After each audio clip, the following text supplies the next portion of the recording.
Senhor, nós te adoramos nessa manhã, estamos tão felizes aqui, Senhor, desfrutamos da tua mesa, a mesa gloriosa, a mesa que nos traz de volta, Senhor, a lembrar de ti, traz de volta a tua redenção, ao teu amor por nós, Senhor. Nós somos gratos a ti. Nós agradecemos por essa oportunidade de comunhão com os irmãos aqui dessa região. Obrigado pela palavra de ontem, Senhor. Que o Senhor possa continuar falando ainda hoje ao nosso coração. Abre nossos olhos, nossos ouvidos. Também usa nossos lábios, Senhor, para falar somente a tua palavra. Somente o que vem de ti, Senhor. Obrigado, Senhor. Obrigado por tudo. Amém. Amém. Louvado seja o Senhor. Amém, meus irmãos. Alô, alô. Amém. Senhor Jesus.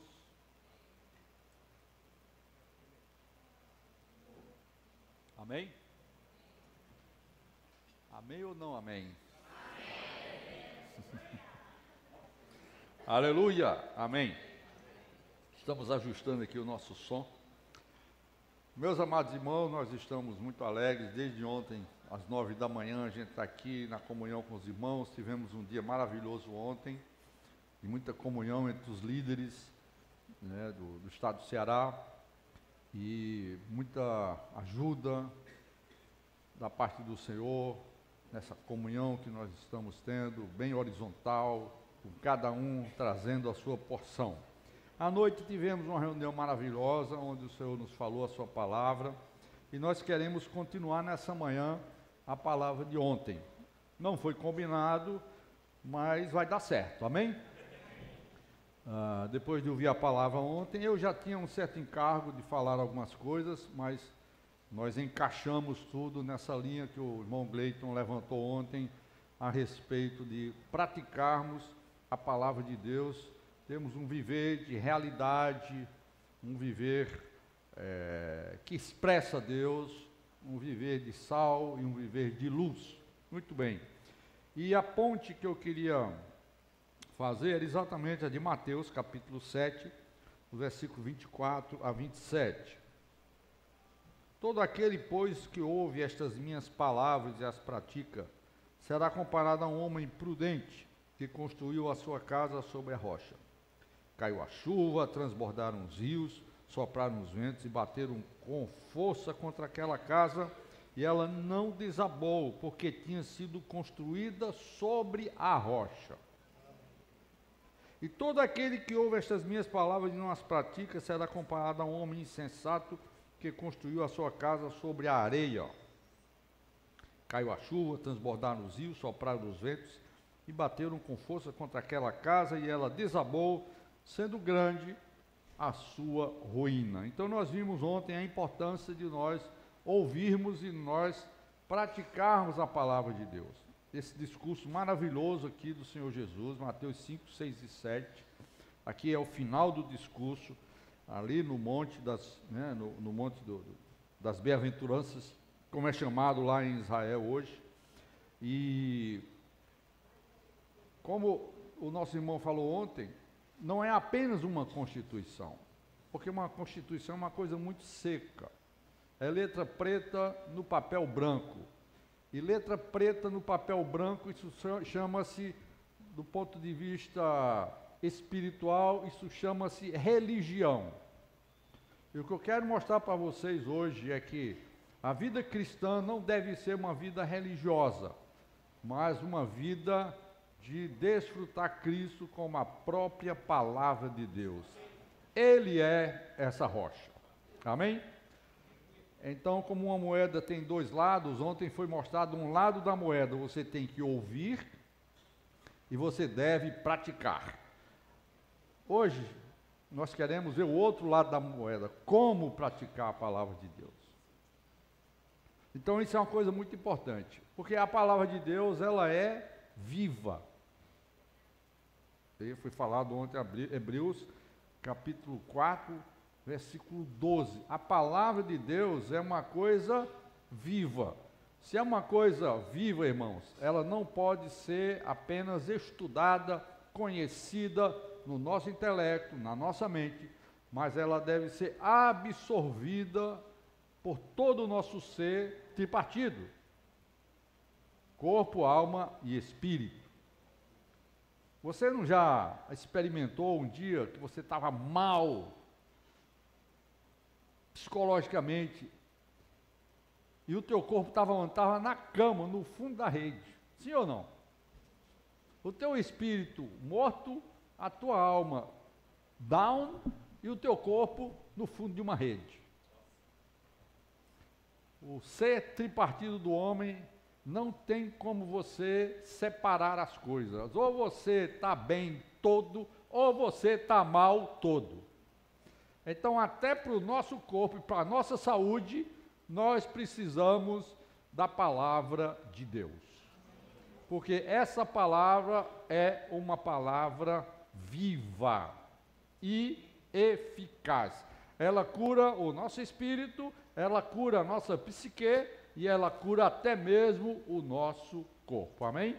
Então eu queria pontuar isso aqui. A palavra de Deus é viva e eficaz. Tiago 1, 21 também, só reforçando o encargo de ontem à noite, Tiago 1. Vamos ler aqui, Tiago 1, 21. Fala o seguinte: portanto, deixando toda impureza e acúmulo de maldade, acolham com mansidão a palavra implantada em vocês. Essa palavra aqui é muito importante, irmãos. Isso é uma coisa orgânica, não é uma palavra ensinada para vocês.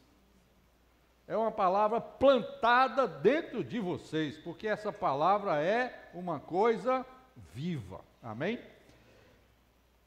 E a qual é poderosa para salvá-los. Só esse versículo aqui já diz tudo.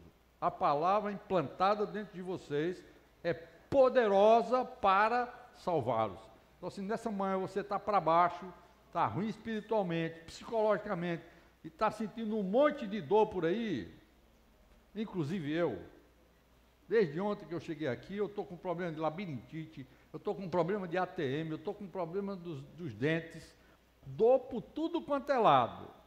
Mas quando eu me levanto para liberar a palavra de Deus, eu não estou sentindo nenhuma dor agora, amém? Porque a palavra de Deus, irmãos, ela é viva, amém? Louvado seja o Senhor. Sejam praticantes da palavra e não somente ouvintes, enganando a vocês mesmos. Enganando, preste atenção nessa palavra. O que é um engano? Um engano é uma mentira. Quem é o pai da mentira é Satanás. Quem engana você é Satanás. E nós temos falado ultimamente de idolatria. Idolatria é colocar qualquer coisa no lugar de Deus na sua experiência. Isso tem tudo a ver com isso que nós vimos ontem, que nós vamos falar hoje. Nós precisamos colocar Deus no nosso coração, de verdade. Porque nós muitas vezes vivemos uma vida cristã, irmãos, enganosa, uma vida cristã mascarada, uma vida cristã hipócrita. O resumo de todo aquele que não pratica a palavra é simplesmente isso: você vive uma vida religiosa. E a religião é o fruto do homem ter abandonado o jardim do Éden por sua própria escolha. Ele escolheu a mentira de Satanás em detrimento da verdade de Deus. Romanos 1, 25. Trocaram a verdade de Deus pela mentira. E o homem, todos nós sabemos essa história, caiu numa degradação total. E aí eu falei essa semana nas lives, né, que a gente participou, que há 4 níveis de degradação. E a primeiro Éden que o homem constrói para si, paralelo ao Éden genuíno, é o Éden da religião. Porque o homem fica enganado, ele está enganado pela serpente, e não só para praticar coisas indecentes, imorais, praticar iniquidade, mas inclusive para praticar a religião, e praticar a sua própria religião. Por isso é tão importante, irmãos, nós escutarmos o que o Senhor falou para a gente ontem. Porque essa é a maneira de nós permanecermos no Éden original. O que é que havia no Éden original? Havia Deus falando, havia Deus conversando com o homem, havia Deus tendo comunhão com o homem. Aquilo é o plano original de Deus e Ele quer que isso seja realidade em nossa vida no dia a dia. Mas, como diz Jeremias, nós cavamos cisternas rachadas para nós. Jeremias 2,3: a mim me deixaram o manancial de águas vivas e cavaram para si cisternas rotas ou rachadas. O que é que essas cisternas fazem? Nada, elas não retêm as águas. Cisterna foi feita para reter água, vocês aqui no sertão sabem muito bem da importância das cisternas, não é verdade? Imagine uma cisterna rachada, para que serve? Não serve para nada. Isso é resultado de quê? De abandonar o manancial. E nessa manhã eu quero fazer exatamente essa ligação. Como nós podemos praticar a palavra de Deus e não ser uma pessoa religiosa? Como nós podemos continuar bebendo da fonte viva, em vez de estarmos cavando para nós cisternas rachadas? Não podemos mais perder tempo, irmãos. Nós precisamos de água. Vocês sabem muito bem o que é essa necessidade. Aqui no sertão, vocês sabem muito bem o que representa a água. Nós não podemos deixar a água vazar. Há tantos anos na vida da igreja, quanta água vazou, irmãos. Não é verdade? Criamos um monte de coisa, de cobranças, de regras, de religião. Criamos uma religião chamada igreja local. E nós precisamos nos arrepender disso. Nós precisamos voltar ao Éden. Nós precisamos voltar à fonte. Nós precisamos nos apoiar na rocha para construir uma casa que não se abala. Amém? Então esse versículo de Mateus diz: aquele homem que ouve e pratica, ele vai construir a sua casa sobre a rocha. E essa rocha, segundo Paulo, é Cristo. Amém? Louvado seja o Senhor. Em primeiro lugar, irmãos, a palavra na essência é o próprio Cristo. João capítulo 1, versículo 1 diz: no princípio era o verbo, né? O verbo estava com Deus e o verbo era Deus. O verbo é a palavra era Deus. E no versículo 14, a palavra tornou-se carne e tabernaculou entre nós, e habitou entre nós, cheia de graça e de verdade. E essa palavra, que estava encarnada em Cristo, agora naquele monte das bem-aventuranças, ele fala essas palavras, detalhando o caráter de um cristão. Note bem atenção, preste bem atenção. Aquilo, como o Gleito falou ontem, não é uma constituição para ser seguida. Isso chama-se religião. Aquilo ali é o espelho, são os requisitos de um caráter cristão. Você tem um caráter cristão? Caráter é o que você é a sua pessoa. E o nosso caráter pode ser formado, pode ser melhorado, não é verdade? Segundo os psicólogos, a gente só aproveita, parece que 30% de herança, de DNA, de genética. O resto é formado pelo meio em que nós vivemos, pela educação que nós recebemos na nossa casa, pela educação na escola, educação formal, pela vida na sociedade, pela cultura humana. Tudo isso tem influência em nosso caráter. Aqui Cristo está mostrando para nós qual deve ser o caráter cristão. Não para você procurar por seus esforços, como uma cisterna rachada, querer forjar o seu caráter. mas você precisa buscar a fonte viva. Essa fonte viva tem tudo isso aqui, amém? Porque ela é a própria palavra. Cristo é a própria palavra. Então, tudo que está em Mateus 5, 6 e 7 é o caráter de Cristo. Por um lado, precisamos conhecer, como o irmão falou ontem. Por um lado, precisamos conhecer e ver os detalhes. Por outro lado, como praticar. Então, a prática é união com Cristo.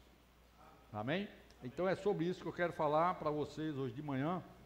E Hebreus, ainda nessa introdução, Hebreus 1, 2 e 3 fala que antigamente Deus falou aos pais pelos profetas, mas nos últimos desses dias Deus está falando no Filho, a quem constituiu herdeiro de todas as coisas, pelo qual fez sustenta todo o universo, tá certo? Tudo sustentado pela palavra de Deus. Então, realmente, irmãos, é tão importante a palavra de Deus.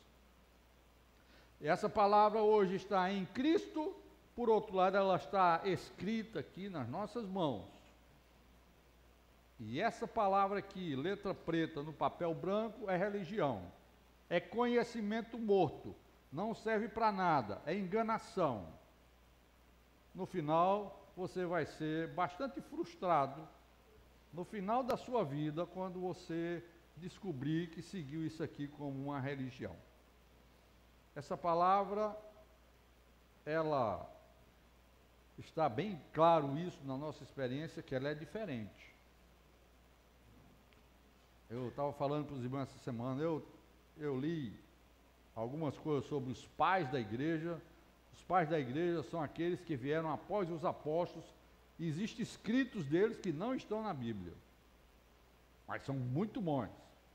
Então nós temos lá o Agostinho de Hipona, um dos maiores teólogos e filósofos, né, daqueles primeiros séculos da vida da igreja, chamado de Santo Agostinho, né, pela igreja católica, mas de santo mesmo ele só era separado por Deus para uma missão, tá certo? Não tinha poder para resolver assunto nenhum de ninguém.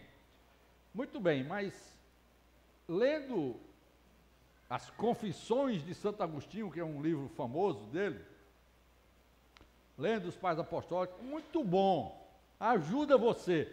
Mas, meus irmãos, nada se compara a cada manhã chegar a esse livro e pegar um versículo desse livro, orar, ler de novo, orar, ler. Não é não, Josimar? Josimar até esqueceu que tinha um telefone, não foi? Não é verdade, irmãos? Então, esse livro aqui é especial.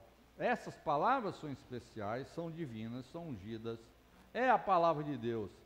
Então, nós podemos acessar esse Cristo pela palavra de Deus. Mas a palavra viva.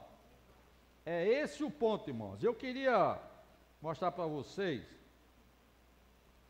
como a palavra morta foi a experiência de Paulo. Como que Paulo usou a palavra religiosa na sua experiência e o que aconteceu com ele depois que ele se encontrou com a palavra viva. Então vamos ler. A gente já conhece esses textos todos, mas hoje eu vou ler só versículo para vocês, só relembrar vocês essas coisas. Gálatas capítulo 1, Paulo fala no versículo 13, Gálatas 1, 13. Na minha Bíblia está na versão Nova Almeida atualizada. Se vocês puderem botar na tela também, tá? Gálatas 1,13. Porque vocês ouviram qual foi, no passado, o meu modo de agir no judaísmo. Primeira coisa aqui, existe uma religião chamada judaísmo. Talvez a melhor religião. Se você tiver que ser um religioso, seja do judaísmo. Tá certo? Porque é uma religião ainda na terra hoje que segue o Velho Testamento. Segue não. Vamos conversar direitinho aí a coisa. tem a cultura da palavra de Deus. Isso é diferente. Tá certo? Tem a cultura, como o irmão falou recentemente para nós, ele está reunindo lá numa sinagoga. E a gente encontrou ele lá em São Paulo agora. E aí, irmão, e como é que é? Na verdade, aquilo ali é uma cultura hebraica, muito boa. Que na verdade é religião. Religião é coisa boa. Do ponto de vista humano, a melhor, tá certo? Mas Paulo um dia abandonou o judaísmo. Por quê? Vamos continuar aqui. O meu modo de agir no judaísmo, como de forma violenta, olha só o que a religião faz. De forma violenta, eu perseguia a igreja de Deus e procurava destruí-la.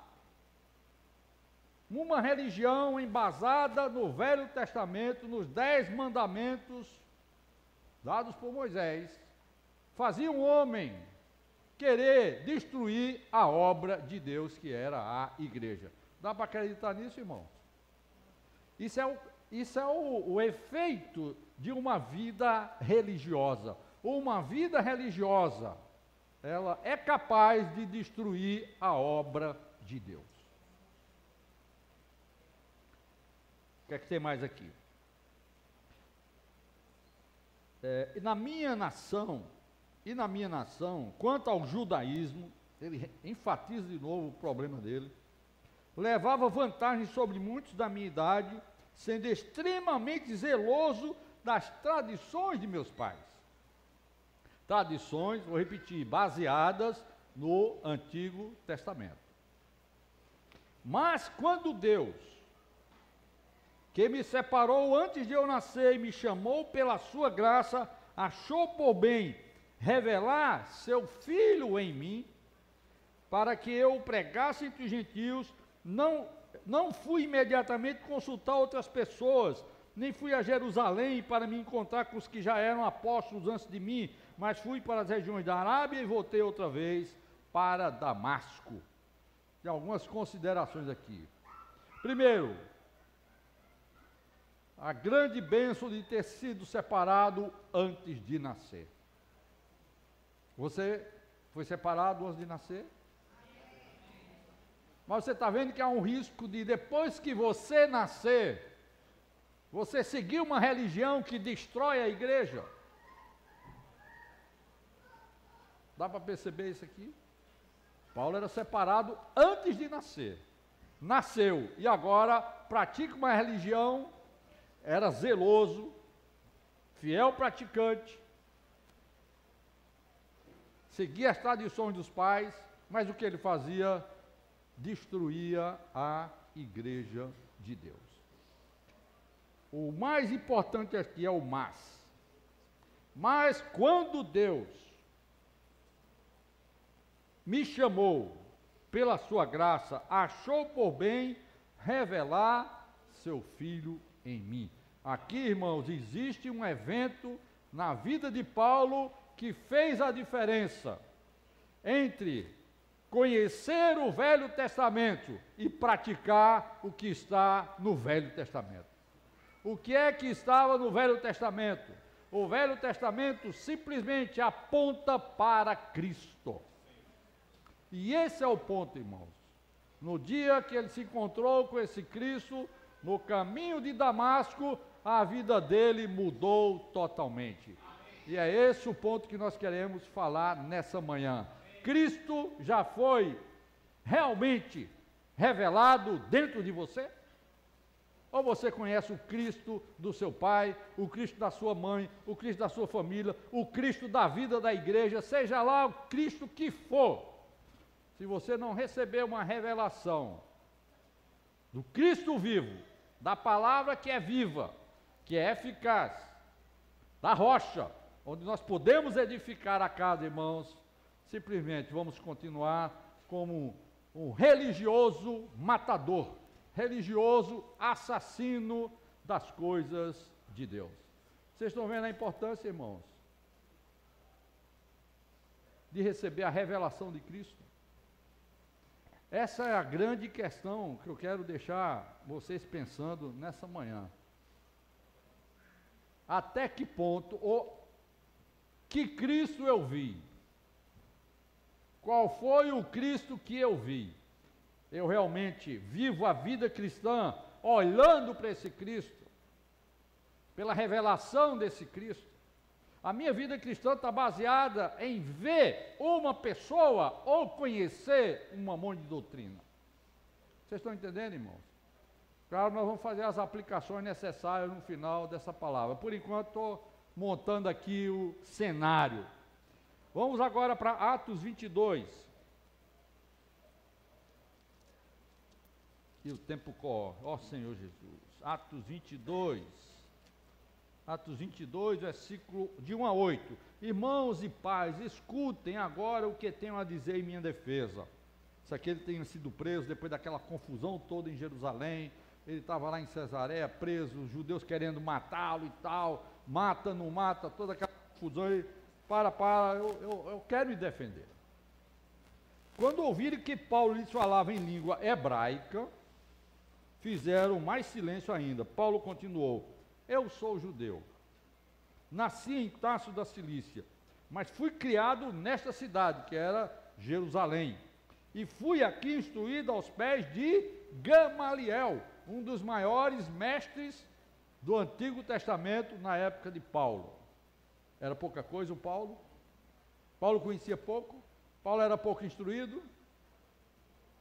Segundo o rigor da lei de nossos antepassados, segundo o rigor da lei de nossos antepassados, sendo zeloso para com Deus. Zeloso para quem? Zeloso para com Deus, matando a igreja de Deus. Dá para entender isso aí? É possível? É possível, irmãos?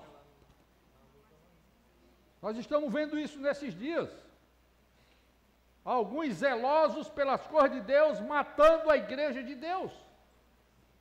Ó Senhor Jesus, assim como todos vocês o são no dia de hoje, eu era e vocês são hoje, é a situação de vocês. Persegui este caminho até a morte, prendendo homens e mulheres e lançando-os na cadeia. Disto são testemunhas o sumo sacerdote e todos os anciãos. Deles eu recebi cartas para os irmãos judeus de Damasco, e fui até lá para trazer amarrados a Jerusalém os que também lá estivessem, para serem punidos. Essa era a situação de Paulo. Tá certo? Uma pessoa criada aos pés de Gamaliel, no rigor da lei, e assim por diante. Nós vamos até o versículo 8. Ora, aconteceu que enquanto eu viajava já perto de Damasco, quase ao meio-dia, repentinamente uma grande luz do céu brilhou ao redor de mim. Meus queridos irmãos, nós precisamos desse encontro, amém?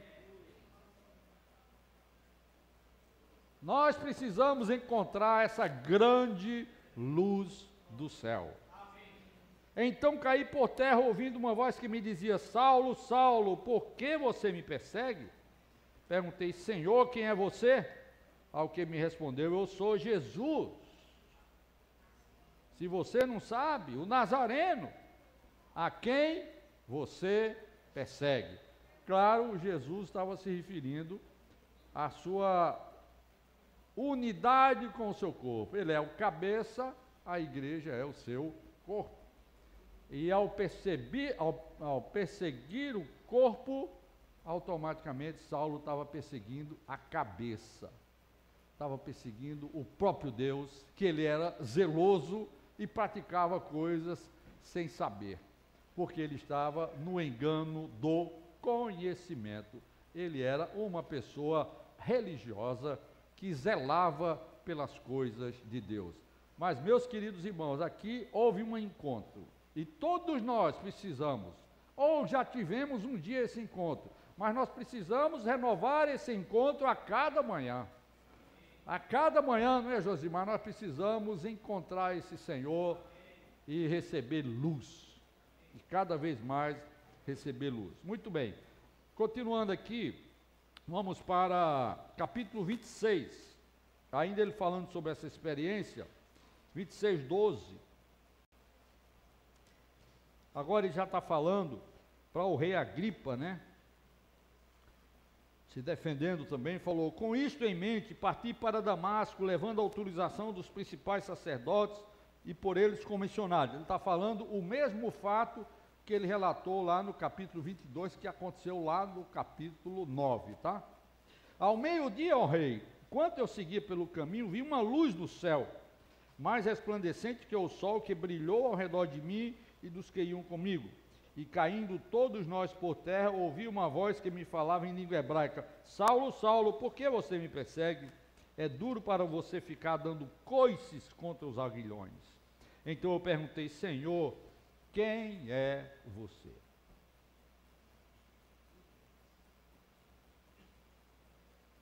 Será que essa não é a pergunta que nós precisamos fazer todo dia, meus irmãos? Você já conhece Cristo? Você já ganhou a revelação do Cristo pleno? Nenhum de nós. Nenhum de nós. E todo dia nós precisamos ir diante do Senhor para perguntar: Senhor, quem é você? Não que eu não conheça, não que Ele não seja o meu Salvador, não que Ele não seja o meu Senhor hoje, mas esse Cristo é ilimitado. Só a eternidade, irmãos, e eu não sei se na eternidade como é que vai ser, que a gente vai conhecer plenamente esse Cristo. Quer se livrar da religião? Quer se livrar do conhecimento morto, do conhecimento e da religião que mata a obra de Deus, que mata os filhos de Deus? Você todo dia tem que orar: Senhor, quem é você? Amém? Onde é que eu estou aqui? No versículo 15. Então perguntei: Senhor, quem é você? Ao que o Senhor respondeu: eu sou Jesus, a quem você persegue. Mas levante-se, fique em pé, eu apareci a você. Preste atenção a essa frase: eu apareci a você. Qual é a visão de Paulo? Se eu apareço para o Damião, o que é que Damião está vendo? Eu estou fazendo essa pergunta porque tem um versículo aqui na frente que a gente interpretou de um lado só, na nossa teologia antiga. Eu quero corrigir isso hoje, nessa manhã. Eu apareci a você, preste atenção, para constituí-lo um ministro e testemunha, tanto das coisas em que você me viu, ok? Uma visão. Ele viu quem? Cristo. Quem que Paulo viu, irmãos? Como daquelas pelas quais ainda lhe aparecerei. Ainda tem mais coisas que você não conhece de mim, que eu vou lhe apresentar ainda mais. Vou livrar você do seu próprio povo e dos gentios, para os quais eu o envio, para abrir os olhos deles, para convertê-los das trevas para a luz e do poder de Satanás para Deus, a fim de que eles recebam remissão de pecados e herança entre os que são santificados pela fé em mim. Agora vem o versículo polêmico. Assim, ó rei Agripa, não fui desobediente à visão celestial. Você já ouviu esse versículo alguma vez? O que foi que falaram para você? Qual era a visão celestial? Cristo e a igreja. Eu quero dizer para vocês que primariamente essa visão não é Cristo e a igreja. Esta visão é Cristo. Bom, eu posso estar errado.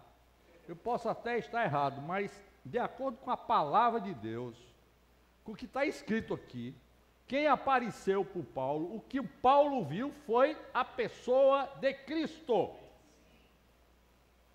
Eu apareci para você, Paulo, e você me viu. Então que visão é essa? É Cristo.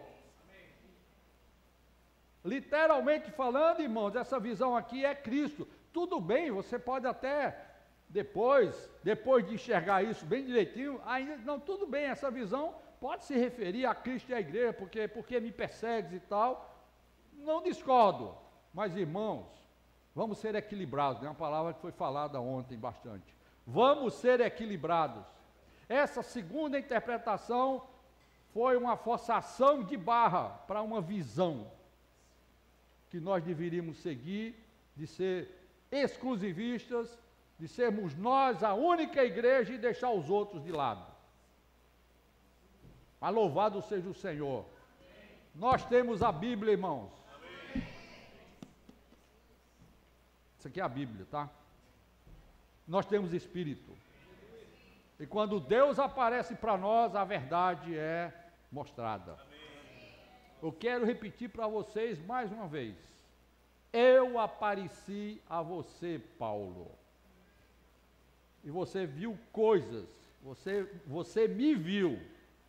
E Paulo diz assim, ó rei Agripa, não fui desobediente à visão celestial. O que Paulo viu, em primeiro lugar, foi a pessoa maravilhosa de Cristo. Irmãos, nós não podemos colocar Cristo em pé de igualdade com a igreja, do ponto de vista doutrinário. Quando nós estabelecemos uma religião baseada em Cristo, em pé de igualdade com a igreja, e chama isso de visão, irmãos, nós somos religiosos matando o povo de Deus. Que o Senhor tenha misericórdia de nós. Amém? Por isso que é tão importante a palavra, né? Ontem foi falado, a palavra tem que ser praticada. De que maneira nós vamos praticar a palavra? Você precisa ver quem é a palavra primeiro. Você precisa ver Cristo, a palavra de Deus, o Logos eterno. Se você vir esse Cristo, você não vai ser desobediente a essa visão celestial. Está claro isso aí, irmão? Eu espero ter ajudado os irmãos a corrigir, né, alguma coisa que nós falamos inadequadamente no passado. Mas esse não é bem o meu encargo nessa manhã, vocês sabem disso, né? Ao conhecer Cristo, irmãos, todas as coisas, o restante vira lixo, inclusive a religião. Tudo vira lixo. Você ainda gosta de alguma coisa religiosa? Você ainda gosta de práticas? Você ainda serve a Deus por causa de práticas ou porque você viu Cristo? Paulo foi levado aos gentios, levado aos reis. O Senhor Jesus falou, você me viu e agora você vai ser o meu porta-voz. Eu vou lhe usar perante o povo judeu, do qual você faz parte, eu vou lhe usar perante os outros gentios e vou levar você perante os reis, para você levar o que? O meu nome. E lá em Atos, acho que 9, fala, você vai ver o quanto importa sofrer pelo meu nome. Aleluia por esse nome, irmãos. Vale a pena sofrer por este nome. E você precisa ver Cristo acima de todas as coisas. Se uma coisa não tem Cristo, isso é uma religião morta que mata o povo de Deus. Quantos não estão sendo assassinados hoje por causa da morta religião? Objeto da nossa oração, né, irmão? Vamos orar muito, porque os filhos de Deus não merecem isso. Os filhos de Deus não merecem líderes religiosos que estão matando o povo de Deus. Os filhos de Deus não merecem isso. Mas qual é o ponto de partida? Eu e você precisamos ganhar uma visão. A visão do Cristo glorificado, do sol. Aliás, uma luz mais clara do que o sol. Se você vir esse Cristo, você vai mudar de vida, porque Paulo mudou de vida. não fui desobediente à visão celestial. E agora ele fala lá em Filipenses 1, Filipenses 3, o seguinte. Filipenses 3, 1. Quanto ao mais, meus irmãos, alegrem-se no Senhor. Escrever de novo as mesmas coisas não é um problema para mim e é segurança para vocês, amém? Não me desculpem se eu estou repetindo algumas coisas outra vez, mas é segurança, amém? Para todos nós. Cuidado com os cães. Meus queridos irmãos, cuidado com os cães. Cuidado com os maus obreiros. Cuidado com a falsa circuncisão, ou seja, uma religião que além de ser falsa, mata os filhos de Deus. Porque nós é que somos a circuncisão. Nós que fazemos o quê? Nós que nos reunimos aqui? Não.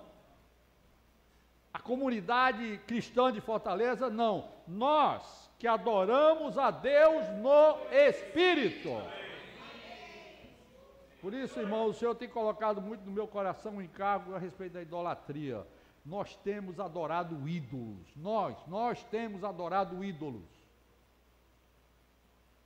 Desde que nós não adoramos a Deus em nosso espírito, qualquer coisa que você fizer é ídolo e é religião morta. E nos gloriamos em quem? Cristo Jesus. Em vez de confiarmos na carne, é verdade que eu também poderia confiar na carne, por tudo aquilo que nós já lemos aqui, tá? Se alguém pensa que pode confiar na carne, eu ainda mais. Fui circuncidado ao 8º dia, a regra número 1 da religião judaica.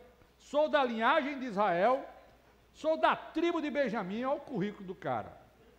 Hebreu de hebreus, eu não sou um hebreu falso. Meu pai é hebreu, minha mãe é hebreia, eu sou hebreu de hebreus. Eu sou o puro sangue. Quem sabe você não nasceu na vida da igreja e se acha um puro sangue. Você precisa encontrar Jesus no caminho de Damasco. Você não sabe quem é Jesus. Quanto à lei, eu era fariseu. Quanto ao zelo, perseguidor da igreja. Quanto à justiça que há na lei, irrepreensível. Por isso que nós falamos, o Leite falou, conhecimento não resolve, irmãos. Paulo conhecia ou não a lei? Paulo era praticante, zeloso da lei. Paulo era irrepreensível na justiça que há na lei. Mas, o que para mim era lucro, isto considerei perda por causa de quem? De Cristo. Qual é a nossa visão, irmãos? Cristo. Não é por causa de Cristo e a igreja, esqueçam isso. Nesse sentido, tá? Eu não estou desmantelando nem desestruturando a visão bíblica de Cristo e a igreja. Eu estou falando de uma religião morta que fazia de nós pessoas especiais e excluía todos aqueles que não concordavam conosco. E esqueçam isso. Esqueçam isso. Considerar tudo perda por causa de Cristo. Na verdade, considero tudo como perda por causa da sublimidade do conhecimento de Cristo Jesus, meu Senhor.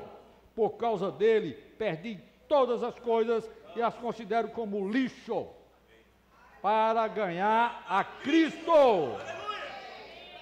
O que é que nós temos que ganhar, irmãos? Não é uma visão de Cristo e a igreja.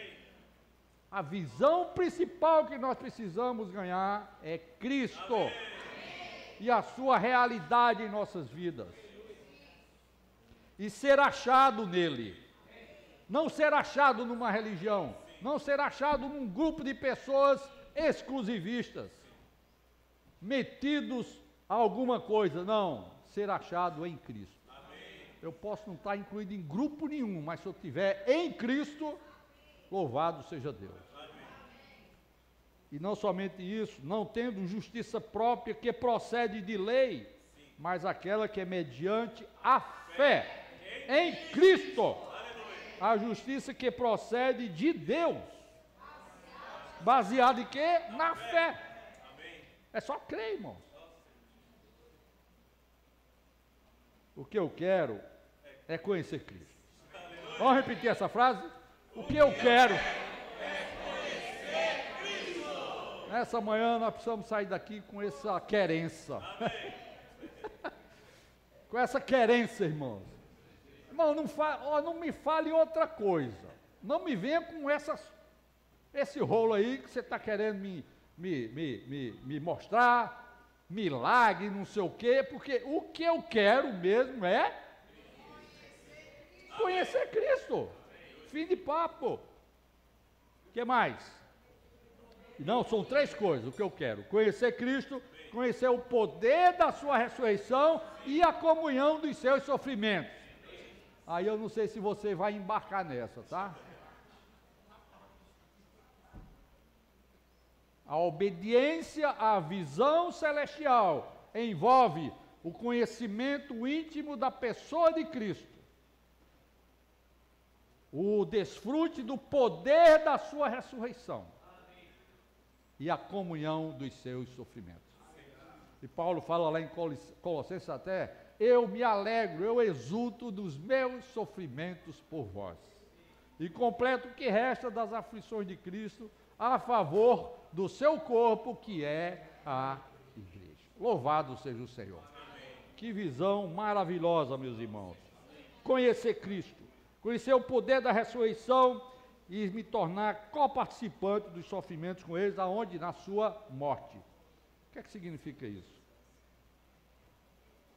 Significa aquilo que você sabe: quem quiser seguir após mim, dia a dia tome a sua cruz e siga-me, meu querido. Quer ser um seguidor de Jesus? Não um seguidor de uma religião? É simples. É simples conhecer Cristo, o poder da ressurreição e a comunhão dos seus sofrimentos, principalmente tomando a cruz todo dia. Para quê? Então tem uma meta. Para que, de algum modo, eu possa alcançar a ressurreição dentre os mortos. E aqui nós precisamos explicar que no original grego, essa palavra não é simplesmente ressurreição, porque todos nós vamos participar de ressurreição. Aqui é uma extra-ressurreição. Na palavra grega, ela não é só ressurreição, é extra-ressurreição, tá? Significa que é uma ressurreição superior, ou uma ressurreição especial. Quem sabe aquelas primícias lá de Apocalipse, que vão lá para o terceiro céu, num banquete especial, lá na casa do Pai, lá em cima. Que nem todos terão essa oportunidade. Você quer ir nessa?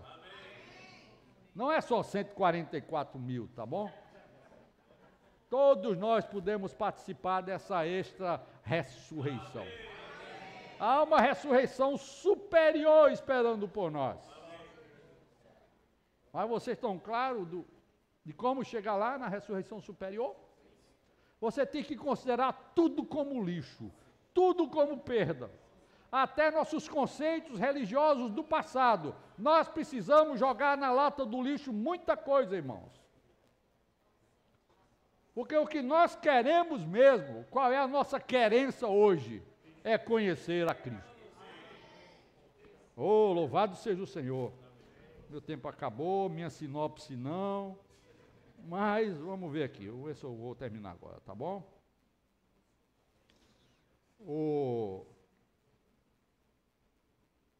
Filipenses 1:21 também fala: para mim, viver é Cristo, morrer é lucro.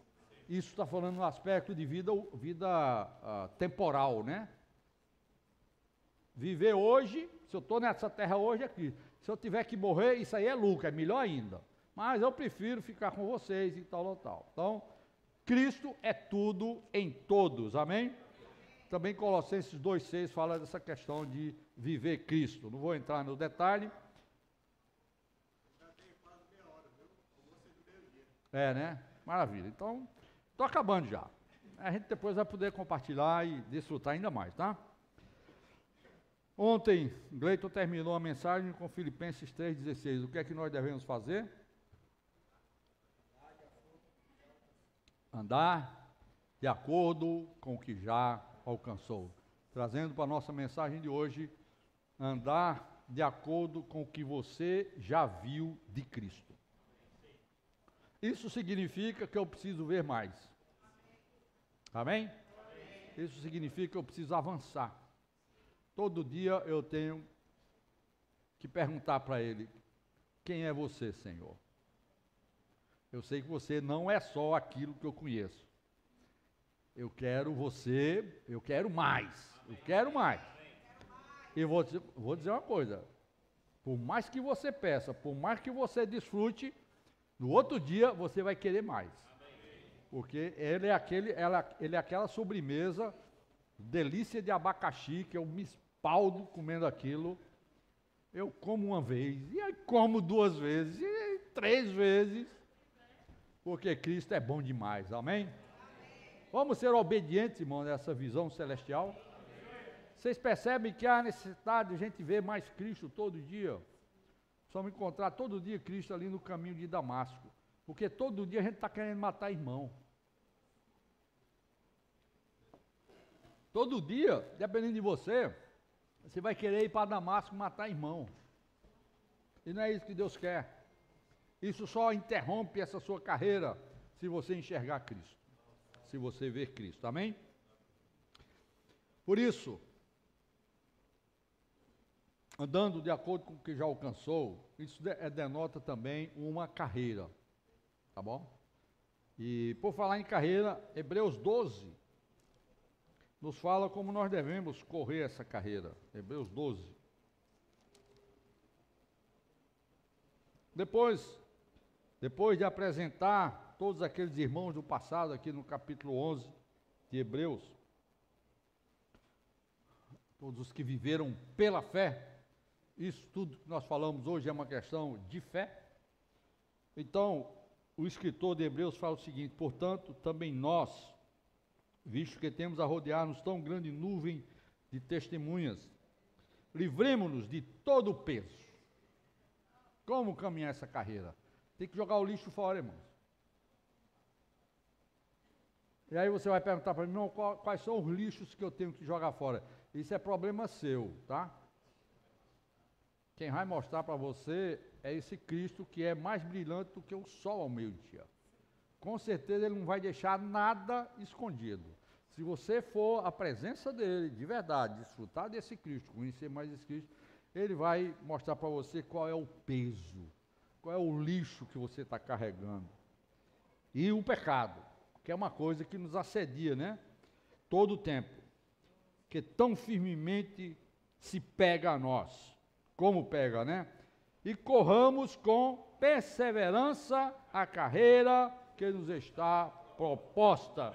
Fazendo o quê? Olhando firmemente para o autor e consumador da fé, Jesus, o qual, em troca da alegria que lhe estava proposta, suportou a cruz, sem se importar com a vergonha, e agora está sentado à direita do trono de Deus. Portanto, pensem, gostei dessa tradução, pensem naquele que suportou tamanha oposição dos pecadores contra si mesmo, para que vocês não se cansem e nem desanimem. Vez por outra nós somos pegos, cansados e desanimados. Aqui está o segredo, irmãos, olhar firmemente. Nós estamos correndo uma carreira, não é fácil. Praticar a palavra de Deus, como foi falado ontem, não é coisa fácil. É uma carreira a nossa vida cristã. Qual a única saída? Olhar firmemente para Jesus, o autor e consumador da nossa fé. Aplicação prática, sendo mais claro nessa mensagem, oração individual e coletiva. Como está a sua situação? Quanto tempo você gasta orando todo dia? Eu estou falando orando no lugar quieto, no quarto de oração, no quarto de guerra. Você tem um quarto de guerra? Um quarto onde você luta? Luta com Deus muitas vezes, como Jacó lutou, e foi assim que ele foi transformado. Foi lutando com Deus. Meus irmãos, nós precisamos dessa luta diária, na presença do Senhor. Quantas vezes o Senhor fala para mim, nesse momento de oração, corrige isso, corrige aquilo, e eu esperneio, e eu acho que não, mas está errado, não fala mais isso. Aí hoje eu falo de novo, como fiz nessa mensagem. Então, dizem que eu dou alfinetada. Ô Senhor Jesus, o que é que eu vou fazer? Amanhã de manhã o Senhor vai dizer, rapaz, você deu tanta alfinetada ontem de novo. Diminui essas alfinetadas aí. Bom, mas só acontecem se eu for à presença de Deus. E Ele vai me transformar, amém? Um dia vai chegar a hora que vai estar tudo tranquilo, sem precisar de alfinetada, tá certo? Mas o meu encargo nessa mensagem, fique bem claro para vocês, não é os de fora, é os que estão conosco aqui, amém? Eu almejo, meu coração, meu encargo, irmãos, é que vocês não sejam desobedientes à visão celestial. Amém. Que vocês conheçam mais Cristo, que vocês conheçam mais a palavra viva, que é eficaz. Isso tem a ver com o seu tempo de oração individual. Talvez a questão de invocar o nome do Senhor nos fez relaxados na oração. Desculpa eu falar isso. Talvez o ensino do invocar o Senhor, que todo tempo você pode estar na presença do Senhor, eu estou dizendo isso porque isso é a minha experiência. Eu me confiei muito nisso. Não, todo tempo eu estou na presença do Senhor, eu não preciso acordar de madrugada, eu não preciso jejuar. O Senhor está me corrigindo, irmãos, muitas coisas. Muito mais tempo de oração, quieto na presença do Senhor. Sim, invocar é bom, invocar faz parte, invocar traz as riquezas de Cristo para dentro de nós, mas isso é no dia a dia, isso é no calor do dia. Nós precisamos encontrar Jesus no caminho de Damasco, encontrar aquela grande luz e mudar de vida, amém? Mudar, todo dia mudando, todo dia mudando. Não é uma mudança brusca, e de tudo, não, nós temos que mudar todo dia. Eu já trabalhei com controle de qualidade, implantando ISO 9001, e até a gente fala assim, todo erro até é uma oportunidade de melhoria. É isso aí, desde que você vá à presença de Deus, ele te mostra, tu está errado nisso aqui, porque se você não for, você vai continuar na religião morta, matando irmão por aí afora. Nós precisamos orar mais. A igreja, como igreja, precisa orar mais. Irmãos, nesse último século, os cristãos foram enganados e pouco se fala dessa necessidade de oração.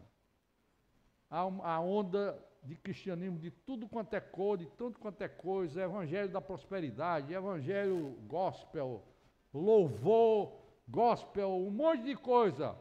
Mas a igreja esqueceu de orar. Nós precisamos restaurar isso aí em nosso meio, amém?